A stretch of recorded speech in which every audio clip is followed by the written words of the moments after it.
गुरु प्यारी साध संगत जी, राधा स्वामी जी। साध संगत जी, बीते व्यास सत्संग भंडारे में किसी ने सेवा पेटी में भीड़ का फायदा उठाकर एक चिट्ठी के साथ कुछ ऐसा डाल दिया जो बिल्कुल ठीक नहीं था। जब सेवा पेटी खुल गई और चिट्ठी पढ़ी गई तो सभी संगत हैरान रह गई। हालत को देखते हुए बाबा जी को भी तुरंत जरूरी कदम उठाने पड़े। वीडियो शुरू करने से पहले आप सबसे निवेदन है कि कमेंट में राधा स्वामी लिखकर अपनी श्रद्धा जरूर बताएं। अब मैं आपको उस घटना के बारे में बताती हूँ जिसने सबका ध्यान अपनी तरफ खींच लिया था। संगत जी, जब बाबा जी के भंडारे होते हैं तो वहाँ संगत अपनी श्रद्धा से सेवा अर्पित करती है। इसके लिए पंडाल के बाहर सेवा पेटियां रखी जाती हैं ताकि जो भी संगत सेवा करना चाहे आसानी से कर सके।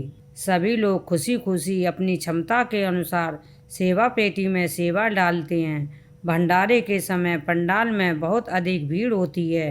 हर एग्जिट गेट पर संगत को प्रसाद भी दिया जाता है और वही सेवा पेटी भी रखी जाती है। इतनी भीड़ और जल्दी में सेवादार लोग छड़ी से सेवा को पेटी के अंदर सुरक्षित कराते हैं। ऐसे माहौल में यह समझ पाना मुश्किल हो जाता है कि कौन क्या डाल रहा है। लेकिन आज आप एक ऐसी बात सुनने जा रहे हैं संगत जी, जिसे जानकर आपके दिल को बहुत गहराई से छू जाएगी। जब बाबा जी को इस घटना के बारे में बताया गया तो बाबा जी ने भी इतनी गहराई और बड़ी बात कह दी कि सब संगत बस देखती रह गई। साथ संगत जी, एक भंडारे के समय एक बुजुर्ग अम्मा डेरे में पहुंची थीं। अम्मा जी ने सेवा पेटी में एक चिट्ठी के साथ कुछ ऐसा अर्पित किया जिसे देखकर जब सेवा पेटी खोली गई तो सेवादारों के भी होश उड़ गए। यह बात धीरे धीरे घूमती हुई बाबा जी तक भी पहुंच गई। जब वह चीज़ और चिट्ठी बाबा जी को दिखाई गई तो बाबा जी ने इस मौके पर सेवादारों को बहुत बड़ी और सच्ची सीख दी जो हमेशा याद रखने वाली है। संगत जी, जिस बुजुर्ग अम्मा की मैं बात कर रही हूँ वह हरियाणा के एक छोटे से शहर फतेहाबाद की रहने वाली हैं। अम्मा जी अकेले रहती हैं और उन्होंने बड़े महाराज जी से नामदान भी लिया हुआ है। उनकी एक ही बेटी है जिसकी शादी विदेश में हो चुकी है। अम्मा जी के पति का देहांत बहुत पहले हो चुका था। पति के जाने के बाद उनकी बेटी और दामाद ने कई बार समझाया कि अम्मा अब उनके साथ विदेश में चलकर रहें क्योंकि इस उम्र में फतेहाबाद में अकेले रहना ठीक नहीं है। लेकिन अम्मा हर बार यही कहती थीं, मैं अकेली कहाँ हूँ, मेरे सतगुरु तो हर पल मेरे साथ हैं, आप दोनों मेरी चिंता मत करो। अम्मा जी का फतेहाबाद वाला घर जहाँ वह अपनी शादी के बाद से रह रही थीं उनकी ज़िंदगी की यादों से भरा हुआ था। 50 साल से भी ज़्यादा वक्त से वही घर, वही गलियाँ, सब कुछ उनके जीवन का हिस्सा बन चुके थे। इसलिए अम्मा जी ने तय कर लिया था कि वह अपने आखिरी समय तक वहीं अपने घर में ही रहेंगी। अम्मा जी की इस जिद को देखते हुए बेटी और दामाद ने भी विदेश ले जाने का कहना छोड़ दिया। अब हर साल या 1.5 साल में बेटी दामाद फतेहाबाद आकर कुछ दिन उनके साथ बिताते और फिर वापस लौट जाते थे। अम्मा ने अपने घर की पहली मंजिल पर एक कमरा किराए पर दे रखा था और बुढ़ापे में सरकार से मिलने वाली पेंशन भी थी जिससे उनका गुजारा आराम से हो जाता था। लेकिन संगत जी, अम्मा के साथ जल्द ही कुछ ऐसा होने वाला था जो उन्होंने कभी सोचा भी नहीं था। अम्मा की कुल आमदनी पेंशन और किराए को मिलाकर लगभग 1000 रुपये के आसपास हो जाती थी। वो अपने खर्च निकालने के बाद बाकी सारा पैसा एक डिब्बे में जमा कर देती थीं। परमार्थ में तो यही कहा गया है ना कि अपनी कमाई का 10वां हिस्सा नेक कामों में लगाना चाहिए, लेकिन लगता है अम्मा ने इसे उल्टा ही समझ लिया था। वो खुद के लिए 10वां हिस्सा रखती थीं और 90% हिस्सा सेवा के लिए जमा करती रहती थीं। जब करीब 10-11 महीने के पैसा जमा हो गए तो अम्मा ने डिब्बे से सारे पैसे निकाले। भंडारे के लिए डेरे जाने का दिन आ गया था तो अम्मा ने सारे पैसे बैग में रखे और ट्रेन में बैठ गईं। सफ़र लंबा था और अम्मा अकेली थीं। अब आप तो जानते ही हो संगत जी, ऐसे मौके पर चोर उचक्के बुजुर्ग और अकेले लोगों को ही निशाना बनाते हैं। ट्रेन में अम्मा के साथ 2 औरतें और उनके बच्चे बैठे थे। बातचीत शुरू हुई और धीरे धीरे अम्मा को उन पर विश्वास हो गया। अम्मा ने कहा, बेटी मैं 2 मिनट बाथरूम जा रही हूँ, जरा मेरा बैग संभाल लेना। औरतों ने सिर हिलाया, लेकिन असल में उनका काम ही यही था, पहले भरोसा जीतना फिर अपना काम करना। जब अम्मा वापस आईं तो वो औरतें मुस्कुराते हुए कुछ देर बाद अगले स्टेशन पर अपने बच्चों के साथ उतर गईं। अम्मा को तो पता ही नहीं चला कि उनके बैग में क्या हो चुका।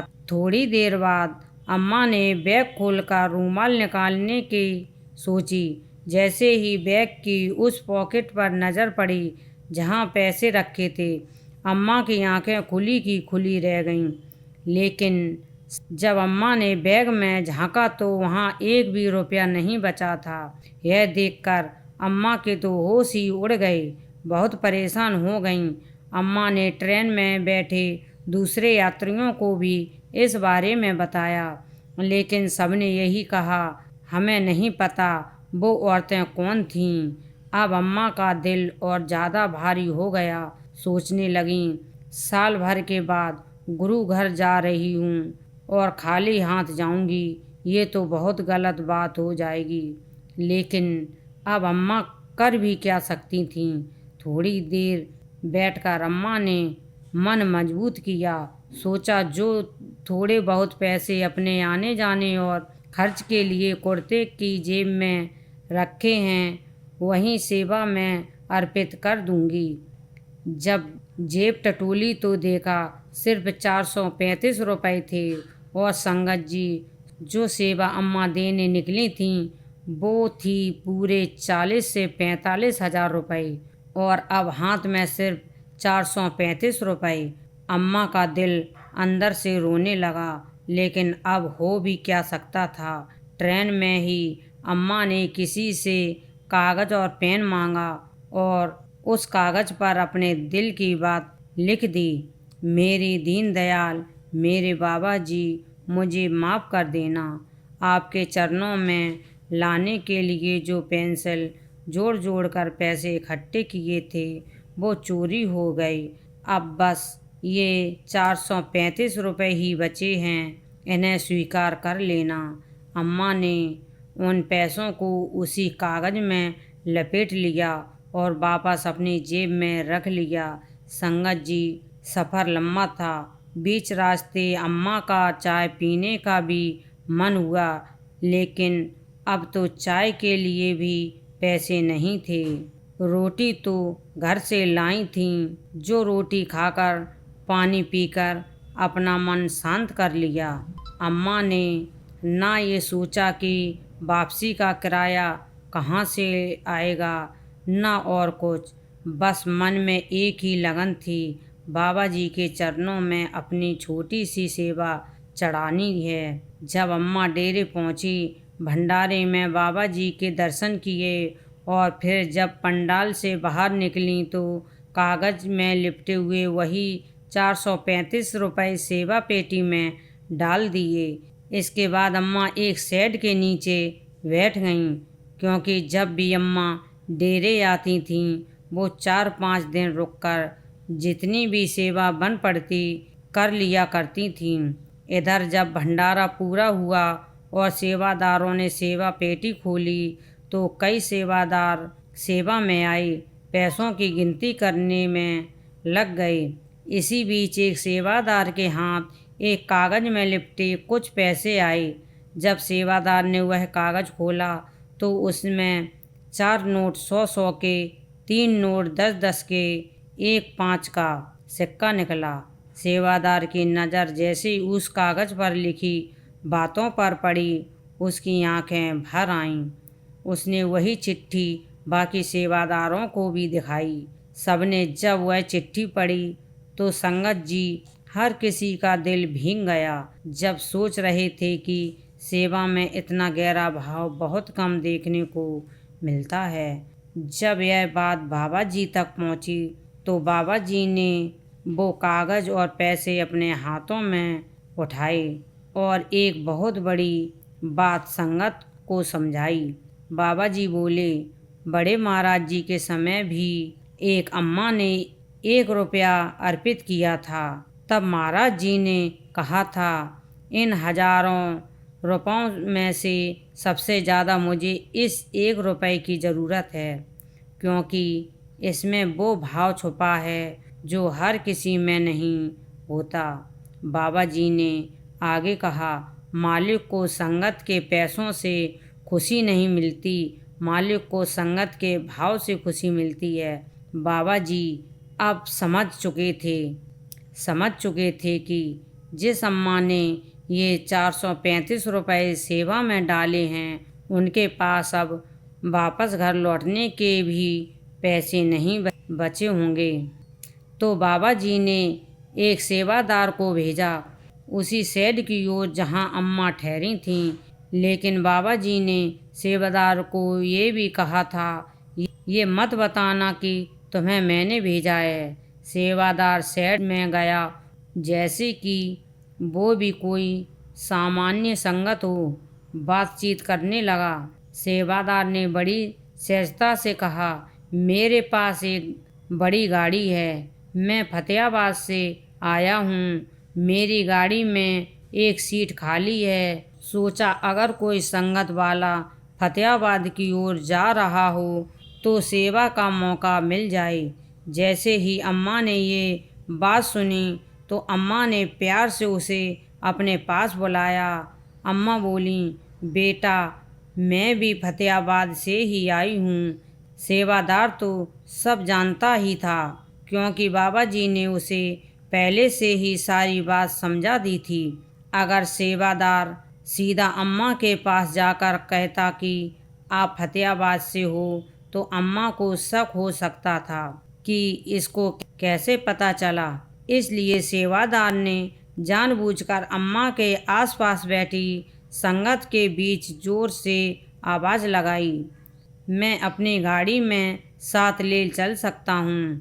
अम्मा ने जैसे ही सुना वो प्यार से बोली, बेटा मैं तेरे साथ चल पड़ूंगी। सेवादार मुस्कुराया और बोला, ठीक है माता जी, आप कल सुबह 6 बजे गाड़ी के पास पहुंच जाना। साथ संगत जी, ये गाड़ी बाबा जी ने खास उसी अम्मा के लिए भेजी थी। बीच रास्ते में उतरने वाली दूसरी संगत भी उसी गाड़ी में बैठ गई थी और चुपके से बिना बताए सेवादार ने सफ़र के दौरान अम्मा के बैग में कुछ पैसे भी रख दिए, ताकि जब अम्मा फतेहाबाद पहुँचे तो उसे किसी भी तरह की परेशानी न हो। सेवादार ने प्यार से सब संगत को उनके घर छोड़ दिया और फिर वापस लौट आया।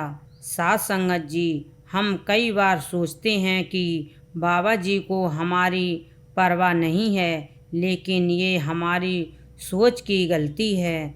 जैसे एक माँ बाप हर पल अपने बच्चों की फिक्र करते हैं, वैसे ही बाबा जी भी हम सब संगत के माता पिता हैं। हम अपने माँ बाप के देखे हुए कामों को जान लेते हैं, लेकिन बाबा जी जो भी संगत के लिए करते हैं उसमें कभी अपना नाम नहीं आने देते। गुरु घर की सेवा करना, गुरु घर के चरणों में अपने तन मन धन अर्पित करना सच में सबसे बड़ा सौभाग्य है। सेवा का मौका हर किसी को नहीं मिलता। सेवा करने का सौभाग्य उन्हीं को मिलता है जिन पर गुरु की विशेष कृपा होती है। राधा स्वामी जी।